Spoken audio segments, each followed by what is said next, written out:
actually is after 2 years I became a regular on ASAP. Like I took a short break then on auditioning and on music stuff and pursuing the original roles. Ano group mo? Ang group namin right now is the ASAP Acoustic Art Clubs po. Yes. Sino? Bali si Jaren Garcia, Poppy Brown, Luke, and Rob Blackburn. Tapos you are now being managed by Abyss. I'm sorry? You are now being managed by Abyss. Yes, right now I am being managed and my record label is Abyss. Before Abyss. I am fully independent actually. This is my first record label. So hindi automatic na inano ka ng Star Music, ginawang talent, Global Star. No. I was independent talaga. Like I work, when I took a short break then, I'm working towards my original music and didn't expect some of it na medyo magkaroon ng konting noise. And kataon lang din na move on ako sa Abyss. So yeah. And then, ngayon nga, madami kayong talents ng Abyss, di ba? So how will you face that competition? Like, andito si Arthur Miguel, di ba? Tsaka si Mateo. For me, like I really don't see a competition here. Like, syempre, it's still music. We have our own styles, own genre, and different emotions to express on each song. So ako personally, mas gusto ko sila maka-work, maka-collab, like to see what kind of music will bring pag nag-collab din yung utak mo. At may nagsabi din sa'yo, kakawin ko si Baron, guys. Marami. So, anong reaction mo doon? Asan yung sabaw? Ano? Namisigaw na lang nila, asan yung sabaw? Yung meme niya na, asan yung sabaw? So, okay lang sa'yo. Namit mo lang sa in-person. No, actually, the first one na nasabi lang kamukha ko daw, when I auditioned for Idol Philippines Season 2 is si John Estrada. Puro mga artista na ayun. Tapos, actually, mga staff ko na sinasabi, Baron. Ano, kasi bigote ako, nagtinip ko yung bigote ko nun eh, listed ko rin. Ayun, okay lang sa akin. Namit mo na in-person si Baron. No. John Estrada. Nakasabay ko siya sa after party ng ABS lang din. Pero I haven't talked to him kasi naiya pa ako. After party ng ABS. Christmas party, sabi niya. Yeah, Christmas party. Have you done acting na No, actually. kahit mga talent. Sa music video siguro. Sa music video, yeah. And then, makakakolab mo yung si Kim Yul. Yeah, Kim Yul. Pure Korean artist. Pinakanta mo ng Tagalog si King Gyu. Pinilit ko siya, de joke. Ano ba yung collaboration mo? This one is a new rendition of Paro Paro. Na dati mong hit, no? Yeah, that was one of my second release na originals. I released it back in 2023, if I'm right. And now, because Paro Paro is about having butterflies with a special someone. Now, this is a new perspective of having those butterflies na nireciprocate ng isa. So basically, parehas silang torpe. It's a torpe song. And now, there's a duet version saying, yeah. Ba't naisipan na i-release at gumawa ng bagong version ng To be honest, it was really out of nowhere when we are on the studio. Like, I really want to remake the Paro Paro as me lang. Now, nung nag-decide din yung CEO na, what if you do a collab duet with a Korean artist? Siyempre, ako, pumayag ako.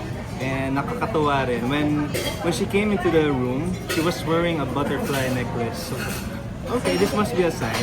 Then we write the verses, etc. Of course. And ayun, ang ganda ng kinalabasan niya. To be honest, for me rin. Kaya, ayun, I'm really happy rin na nangyari. And I'm really happy that she came into the room din. That was a big sign when she was wearing that Paro-Paro necklace. Pero naintindihan niya kung ano yung meaning ng song. Yeah, Alam niya what's the paru-paru meaning. Yeah, pinaintindi namin. And she was actually playing with the word. Kasi ang Korean word ng Paro-Paro is nabi. Yeah, she was thinking, oh, nabi. Yeah. Feeling na yung may collab ka sa isang foreigner. Korean. To be honest, sobrang surreal. I've collabed with artists here in the Philippines such as this band, also a female singer. Now, with an international artist, syempre, dito, naninibago ako and at the same time, I'm on cloud 9 kasi, alam mo yun, sobrang bihira niya and magaling din ang aking couple. So, thankful ako. Kasi Anthony, tatawin ko na kasi baka kung nalaman Yes, Siguro yes. ulit sa recent interview ni Maki na when he was still new, he experienced verbal sexual abuse. Ikaw ba, was there a point na nakaranas ka ng ganun? Especially nung bago pa pala. Actually, kasi when I was starting then, there were a few encounters pero hindi naman nag-escalate sa mga ganun. Naiwasan siya agad pero I think sabi nga daw nila, it's pretty common lalo na sa mga bago. Guwapo. Sabi naman, ito naman, ano Gcash mo? Anthony, what's this? Paano mo naiwasan? Kumbaga, dito kasi nag-ask din ako questions lagi sa mom ko, like, is this right? Parang ganyan. Siyempre, magabayan ka ng mga parents mo. And then, ayun, naiiwasan siya. Pero, it's pretty common nga for new ones. Lalo na dati, I was also casting for a bunch of things then, like other competitions, like commercials, pero wala pumalat din sa singing talaga. So, ano yung reaction mo? Natawag mo ba yung kay Maki? Yeah, I did. Ano naging reaction? Yeah, I mean, syempre, manakalungkot, to be honest. Kailangan talaga may tamang gabay ang mga bagong artists. Syempre, iba, sumusugal talaga ng hindi nila alam pinapasok nila. So, kailangan talaga maging mas maingat and kailangan ng gabay sa kung ano man gusto mong pasukin. Kung may appeal ka sa hindi mo ba mga people in power, Okay. ano yan, like, parang,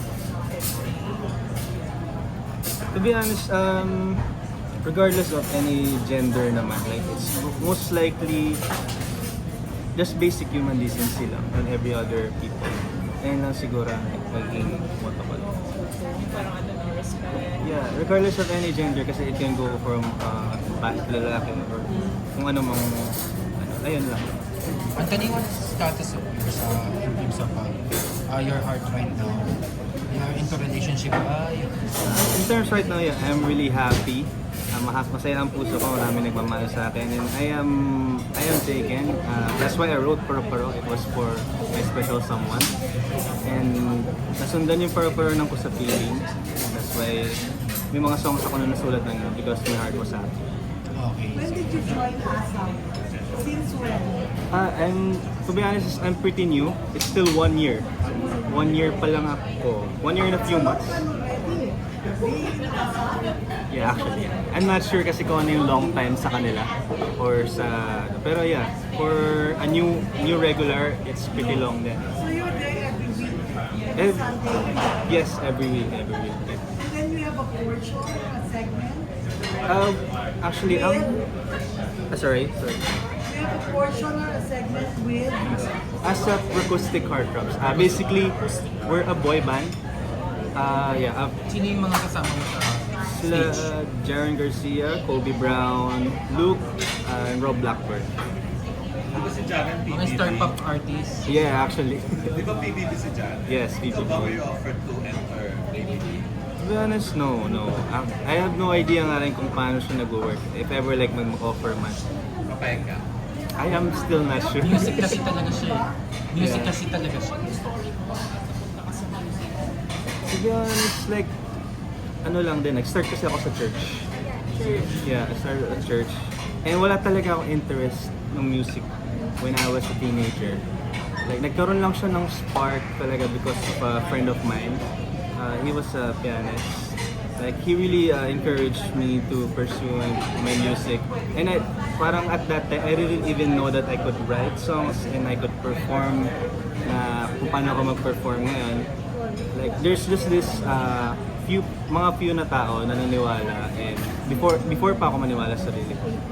And then eventually I started writing songs. Na-in-love ako sa process on how I make music, how I perform, how I made the audience feel. Ayun, and tuloy-tuloy na lang siya. Nagsulat ako and gigil ako sa mga auditions, kung ano-ano pinasukan ko. Actually, before din ako mapasok sa Idol Philippines, I auditioned for I Can See Your Voice, Tawag at Tanghalan. Dalawang beses ako hindi pinalad dahil nagka-COVID ako. As in twice. Tapos I was redirected to a different show, Idol Philippines. Kaya yun, and the rest is now here. At yung first release mo no, during the pandemic, 2022 pa. Yes. Kumbaga, kung hindi yung teenager days mo, hindi ka Wala talaga. Wala talaga. I think so, sa music. Kasi yung iba, ang young talaga nag-i-start eh. Diba? Like, before they were teenagers, they were already starting, they were training. And, kumbaga, that obsession and passion para is nag-drive sa akin na, alam mo yun, like, laser focus on what I want talaga. May nakasabay kang audition mo, may nakasabay kang mag-audition din na active na ngayon. Yes, actually. Ay, sorry, what do you mean by active? Sa Kilala idol. na ngayon, kumakanta na ngayon. Oh. Sa industriya na talaga. Nasa industry. Oh, actually, ito.